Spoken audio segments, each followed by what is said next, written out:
સુરતના ડભોલી રોડ સ્થિત આવેલી મણિબા વિદ્યા સંકુલમાં જન્માષ્ટમી પર્વની ઉજવણી કરવામાં આવી હતી, જેમાં કૃષ્ણ જન્મોત્સવ, રાસલીલા, કંસવદ, કૃષ્ણ વિવાહ સહિતના કાર્યક્રમોનું આયોજન કરવામાં આવ્યું હતું।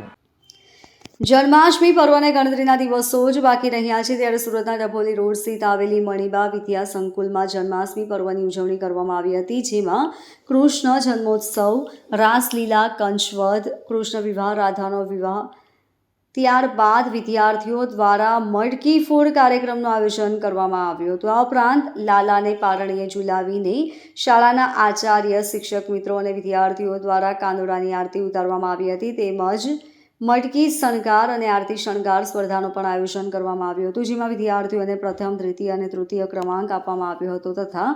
બાલ ભવનના નાના ભૂલકાઓ પણ રાધાકૃષ્ણના વેશ પરિધાનમાં ગરબે ઘૂમીને ધામધૂમપૂર્વક જન્માષ્ટમી પર્વની ઉજવણી કરવામાં આવી હતી।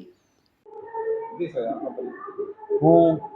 હરેશભાઈ દાણીધારિયા, સુપરવાઇઝર, મણિબા વિદ્યા સંકુલ, સ્વ સુરેશ વિદ્યા મંદિર માધ્યમિક અને ઉચ્ચતર માધ્યમિક શાળા અને મણિબા ઇંગ્લિશ એકેડમીમાં ફરજ બજાવું છું। આજરોજ શાળા પરિવાર વતી અમે જન્માષ્ટમી મહોત્સવની ઉજવણી કરી રહ્યા છીએ, ત્યારે કૃષ્ણ જીવન ચરિત્રના વિવિધ પ્રસંગો લઈ અને ધોરણ 11 અને 12ના ભાઈઓ અને બહેનો દ્વારા ખૂબ સરસ કૃતિઓ અને પ્રસંગો જીવનસ્પર્શી એ રજૂ કરવામાં આવેલા છે અને એની સાથે મટકી ફોડ, રાસ ગરબા અને મહાઆરતીનું આયોજન પણ કરવામાં આવેલું છે। Bureau report, LK star news, Surat.